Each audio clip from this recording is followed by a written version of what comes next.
दूर किसी जंगल में एक पुराने पेड़ पर रानो चिड़िया अपने दो छोटे बच्चों कुकू और गुड़िया के साथ रहती थी।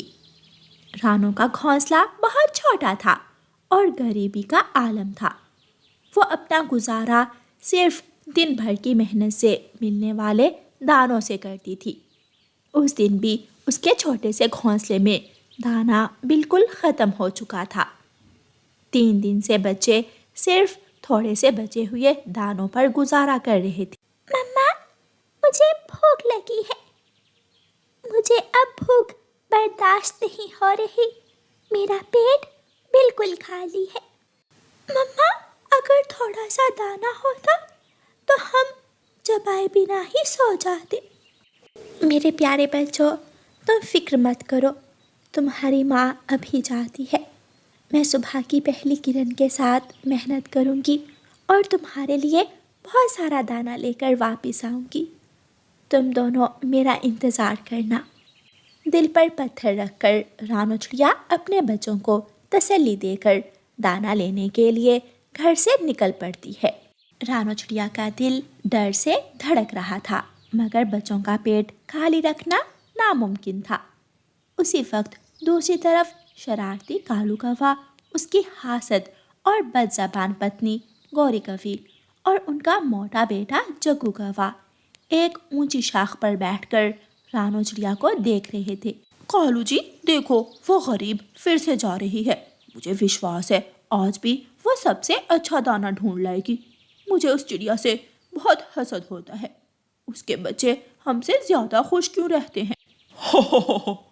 तुम देखना गौरी, आज मैं ऐसे ऐसे काम करूंगा कि इसे कोई दाना नहीं मिलेगा।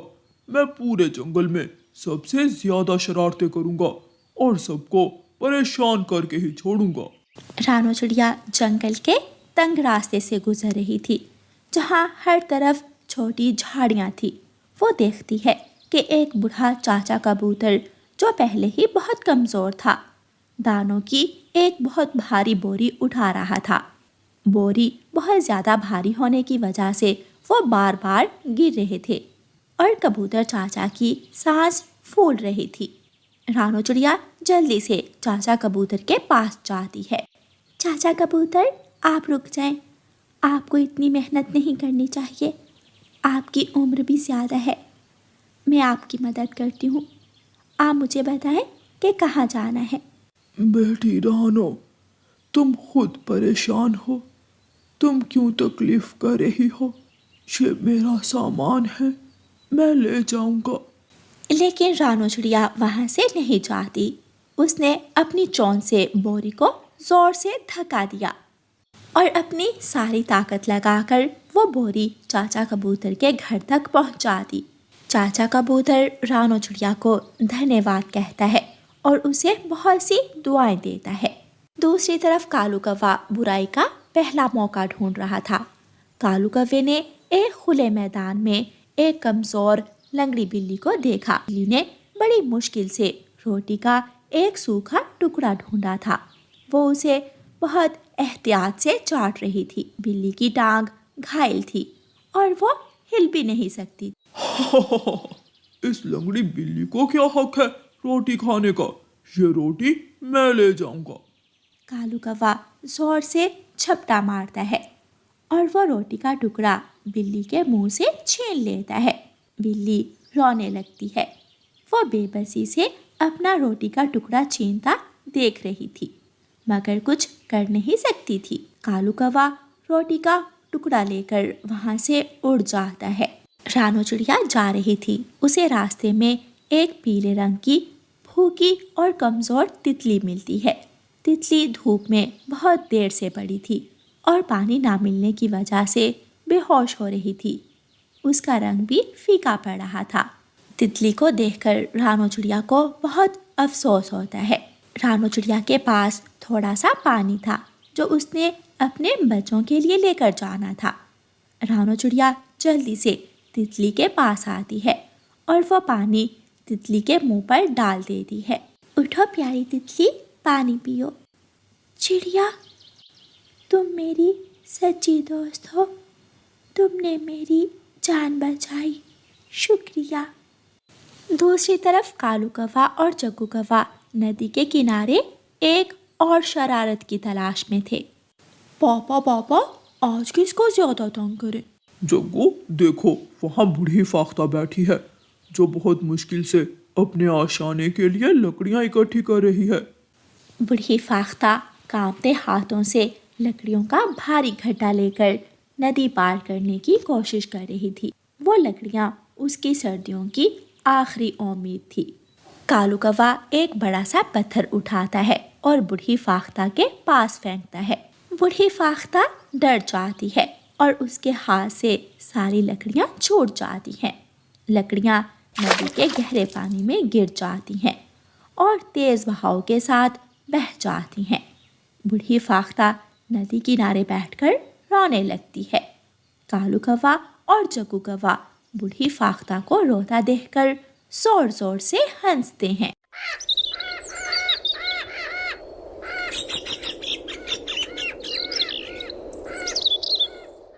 रानू चिड़िया जा रही थी। वो देखती है कि घास के मैदान में एक छोटी सी चिड़िया का पाँव कांटेदार झाड़ियों में बुरी तरह फंसा हुआ था। चिड़िया दर्द और खौफ से चीख रही थी और रोते रोते उसकी आवाज़ भी बंद हो गई थी। रानू चिड़िया जल्दी से उस छोटी चिड़िया के पास जाती है। मत डरो छोटी चिड़िया, मैं अभी तुम्हें निकालती हूँ। ये कांटे तुम्हें नुकसान नहीं पहुँचाएंगे। रानू चिड़िया बहुत एहतियात से एक एक कांटे को अपनी चोंच से हटाती है और छोटी चिड़िया के पाँव को आज़ाद करती है। चिड़िया रानू चिड़िया का शुक्रिया अदा करती है और वहाँ से उड़ जाती है। दूसरी तरफ कालू कौवा एक और बुराई करने की तैयारी कर रहा था। कालू कौवा बुलबुल के घोंसले की तरफ जाता है। बुलबुल अपने घोंसले में नहीं थी क्योंकि वह भोजन की खोज में गई हुई थी। कालू कौवा बुलबुल के घोंसले को देखता है। बुलबुल के घोंसले में उसका पहला और अकलौता अंडा पड़ा था। ये पक्षी खुश क्यों रहते हैं? मैं इनकी खुशी खत्म कर दूंगा। कालू कौवा बेदर्दी से अपनी तेज चोंच से अंडा तोड़ देता है। बुलबुल जब अपने घोंसले में वापस आती है तो अपना टूटा हुआ अंडा देखकर रोने लगती है। कौवा थोड़ी दूर बैठा बुलबुल को रोता देखकर हंस रहा था। रानू चिड़िया उड़ते उड़ते नदी के आखिरी किनारे पर पहुंच जाती है। वहाँ एक पेड़ पर रानू चिड़िया को बहुत मज़ेदार लाल रंग का मीठा फल मिलता है। वो फल इतना बड़ा था कि उसके बच्चों की कई दिन की भूख ख़त्म हो सकती थी। रानू चिड़िया बहुत खुश थी, लेकिन रानू चिड़िया देखती है कि वही बूढ़ी फाख्ता जिसकी लकड़ियाँ कालू ने पानी में गिराई थी, भूख से बेहाल वहाँ बैठी हुई थी। ये फाख्ता उस फल को हसरत भरी निगाहों से देख रही थी। रानू चिड़िया बूढ़ी फाख्ता के पास जाती है। माँ जी, आप मुझे भूखी लग रही हैं और आज आपका नुकसान भी हुआ था। आप ये पूरा फल ले लें। मेरे बच्चे भी भूखे हैं और मेरा इंतज़ार कर रहे हैं, मगर आपकी भूख मुझे देखी नहीं जा रही। मैं कुछ और ढूंढ लूँगी।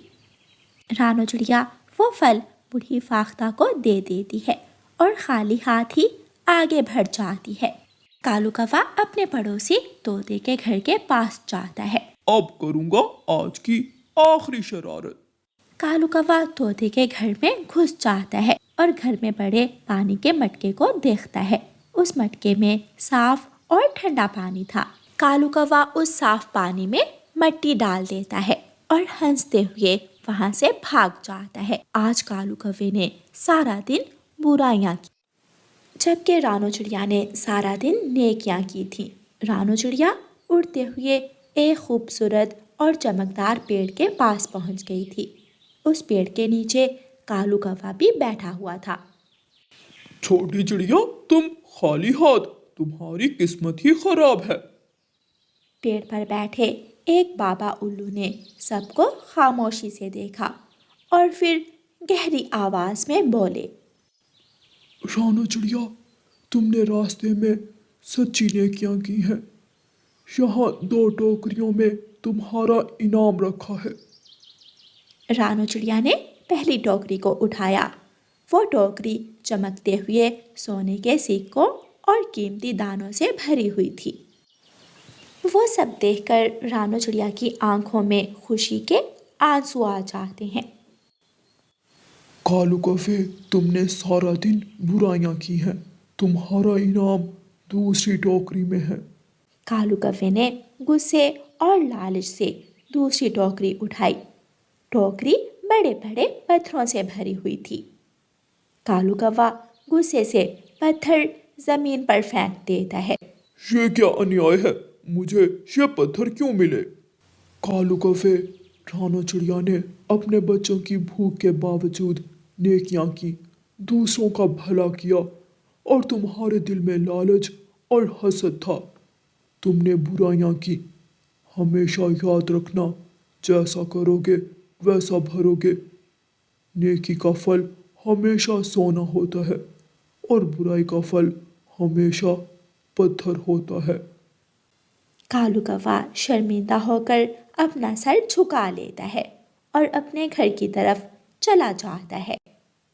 रानो चिड़िया ने सोने के सिक्कों और दानों से भरी हुई टोकरी ली। वो अपने घर आती है, कूकू और गुड़िया को पेट भरकर खाना खिलाती है। उस दिन से रानो चिड़िया की गुर्बत खत्म हो गई। कालू कौवे और गोरी कौवी को ये बात समझ आ गई थी कि हसद और शरारत का कोई फायदा नहीं है।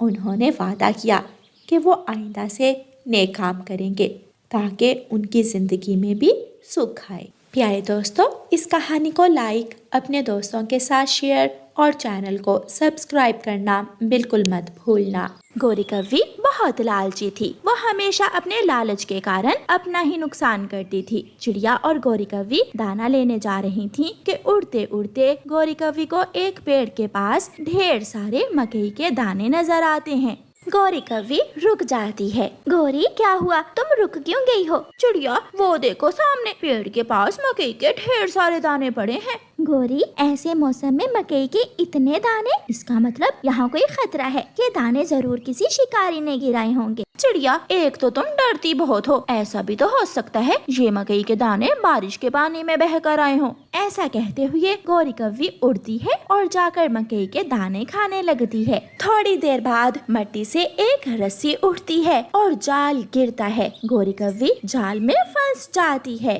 चिड़िया डरती हुई थोड़ी दूर जाकर बैठ जाती है। बचाओ, बचाओ, मुझे बचाओ चिड़िया, यहाँ आओ। गोरी, शिकारी आ रहा है। मैंने तुमसे कहा भी था, अब तो तुम मरोगी, जरूर मरोगी। शिकारी आ जाता है और गोरी कौवी को जाल से निकालकर पिंजरे में कैद कर लेता है। शिकारी गोरी कौवी को लेकर चला जाता है और चिड़िया वापस अपने दोस्तों को बताने के लिए भागती है।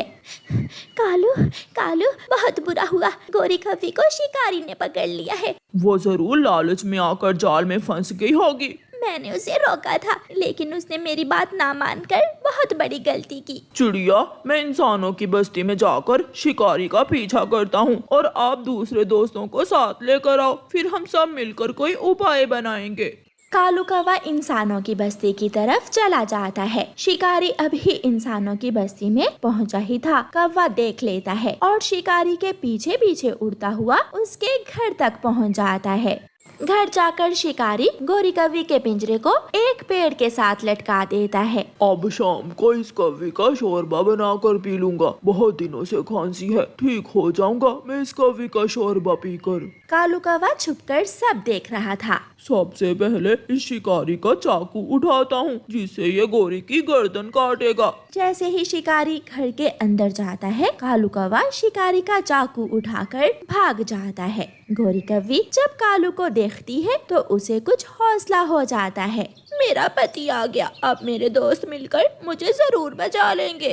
कालू कौवा चाकू नदी में फेंक देता है और वापस जंगल चला जाता है। चिड़िया और तोते, मैं शिकारी का घर भी देख आया हूँ और शिकारी का चाकू भी नदी में फेंक आया हूँ। अब हमें शाम तक कोई उपाय बनाना होगा जिससे हम गोरी को बचा सकें। हमने सोच लिया है, हमने अब क्या करना है। फिर चिड़िया और तोता कालू कौवे को अपनी योजना बताते हैं और वो तीनों इंसानों की बस्ती की तरफ उड़ते हैं। मेरा चाकू कहाँ गया? अभी थोड़ी देर पहले तो मैंने यहाँ रखा था अपना चाकू। शिकारी चाकू ढूंढने लगता है। तोता और कालू कौवा पेड़ पर छुप कर बैठ जाते हैं और चिड़िया शिकारी के पास जाती है। शिकारी शिकारी, मैं चिड़िया जंगल से आई हूँ। मैं हर महीने एक सोने का अंडा देती हूँ। क्या आप आज की रात मुझे अपने घर में रख लोगे ताकि मैं अपना सोने का अंडा दे सकूँ? ये सुनकर शिकारी लालच में आ जाता है। हाँ हाँ चिड़िया, क्यों नहीं, तुम इस कौवे के साथ पिंजरे में रह सकती हो। वो पिंजरा बड़ा है और आरामदेह भी। मुझे मंजूर है, लेकिन वादा करो मेरा सोने का अंडा लेने के बाद तुम मुझे वापस जाने दोगे। हाँ हाँ, मैं वादा करता हूँ। फिर शिकारी चिड़िया को भी गोरी कौवी वाले पिंजरे में बंद कर देता है। चिड़िया, ये सब क्या हो रहा है? चुप कर जाओ लालची गोरी कौवी, ये सब तुम्हें बचाने के लिए हमने प्लान तैयार किया है। शाम के बाद चिड़िया शोर मचाती है। शिकारी शिकारी, जल्दी आओ, मैं मर रही हूँ। शिकारी भागता है। शिकारी, अगर मैं मर गई तो मेरे पेट से सारे सोने के अंडे निकाल लेना। ऐसा कहते हुए चिड़िया गिरती है और अपनी आंखें बंद कर लेती है। मर गई चिड़िया, मर गई। जल्दी जल्दी में शिकारी चिड़िया को पिंजरे से निकालता है। जल्दी में शिकारी पिंजरे का दरवाजा खुला छोड़ देता है। गोरी कौवी तुरंत पिंजरे से निकल जाती है और शिकारी चिड़िया को एक जगह रखकर चाकू लेने जाता है ताकि उसके पेट से सोने के अंडे निकाल सके। चिड़िया आंख खोलकर देखती है और जैसे ही शिकारी थोड़ी दूर जाता है, चिड़िया फुर्र से उड़ जाती है और वो सब घने जंगल पहुंच जाते हैं। जैसे गोरी कौवी अपने लालच से शिकारी के जाल में फंसी थी, ऐसे ही चिड़िया ने शिकारी को लालच देकर अपनी दोस्त गोरी कौवी को शिकारी से आजाद करवा लिया था। कुकू कुकू, मेरी दादो आई है। मैं कल अपनी दादो के साथ दादो वाले जंगल जा रहा हूँ। फिर तो तुम्हें बहुत मजा आएगा। क्या तुम्हारी दादो के जंगल में तितलियाँ भी हैं? जंगल की सारी तितलियाँ मेरी दादो के घर के पास ही झरने पर रहती हैं और गुलाब के फूल भी। दोनों दोस्त ऐसे बातें करते हैं। मम्मा, जग्गू कल अपनी दादो के साथ जा रहा है। मुझे भी नानो के पास जाना है। बेटा, अभी आपका होमवर्क बाकी है, पहले अपना होमवर्क मुकम्मल कर लो, फिर चले जाना। मैं छोड़ आऊंगी आपको। मम्मा, आप हर बार ऐसे ही कहती हैं। दादो दादो, मैं आम के बड़े पेड़ पर झूला बनाऊंगा। अच्छा अच्छा, बना लेना। अगर मुझे तंग किया तो फिर कभी मैं आपको साथ नहीं लेकर जाऊंगी। प्रॉमिस दादो, मैं आपको तंग नहीं करूंगा। सासू माँ, इसका ध्यान रखना, इसे घर से दूर अकेले न जाने देना, ये बहुत शरारती है। फिर दूसरे दिन जग्गू कौवा अपनी दादो के साथ दादो वाले जंगल चला जाता है। जग्गू की दादो पीछे पीछे और जग्गू आगे आगे तेजी से उड़ता हुआ जा रहा था। रास्ते में दोनों दादी पोता थोड़ी देर के लिए रुक जाते हैं। नदी से ठंडा पानी पी लो बेटा, मैं तो बहुत थक गई हूँ। दादो, ये बूढ़े पक्षी इतनी जल्दी क्यों थक जाते हैं? जब तुम बूढ़े होगे तो फिर पता चलेगा तुम्हें बेटा। दादो, अब चले, देर हो रही है। जग्गू को तो बहुत जल्दी थी। वो दोनों फिर से उड़ते हैं। शाम होने से पहले पहले जग्गू और उसकी दादी घर पहुंच जाते हैं। दादो दादो, मैं अपने दोस्त छोटे मिठू तोते से मिलाऊं? हाँ बेटा, जाओ, मगर जल्दी लौट आना। अंधेरा होने से पहले पहले घर आ जाना। जग्गू अपनी दादो से पूछकर अपने दोस्त से मिलने चला जाता है। छोटा मिठू जग्गू को रास्ते में बैठा हुआ मिल जाता है। जग्गू उसके पास जाता है। सरप्राइज, मैं आ गया। अरे जग्गू, तुम कब आए? मैं अभी अभी अपने दादो के साथ आया हूँ। छोटे मिठू, क्या उस आम के पेड़ पर अभी भी झूला है? हाँ, चलो हम झूला झूलते हैं। छोटा मिठू जग्गू को आम के पेड़ के पास ले जाता है, जहाँ जाकर जग्गू झूले पर बैठ जाता है और छोटा मिठू अपने दोस्त को झूला देता है। दोनों दोस्त साथ मिलकर झरने पर जाते हैं। वहाँ वो तितलियाँ देखते हैं। तितलियों के पंख रंग बिरंगे थे, जिसे देखकर जग्गू कौवा बहुत खुश हो रहा था। जग्गू दोस्त, चलो अब मेरे घर जाते हैं। मेरी मम्मा ने खिचड़ी बनाई है, हम दोनों साथ बैठकर खिचड़ी खाएंगे। जग्गू अपने दोस्त छोटे मिठू के साथ उसके घर चला जाता है। मिठू बेटा, ये लो 50 रुपए, जाकर दूध ले आओ। मैं जग्गू को दूध सोडा बना कर देती हूँ। जब छोटे मिट्ठू की मम्मा अलमारी से पैसे निकाल रही थी तो जग्गू अलमारी में पड़े हुए पैसे देख लेता है। छोटा मिट्ठू अपनी मम्मा से पैसे लेकर दूध लेने चला जाता है और मम्मा तोती रसोई में चली जाती है।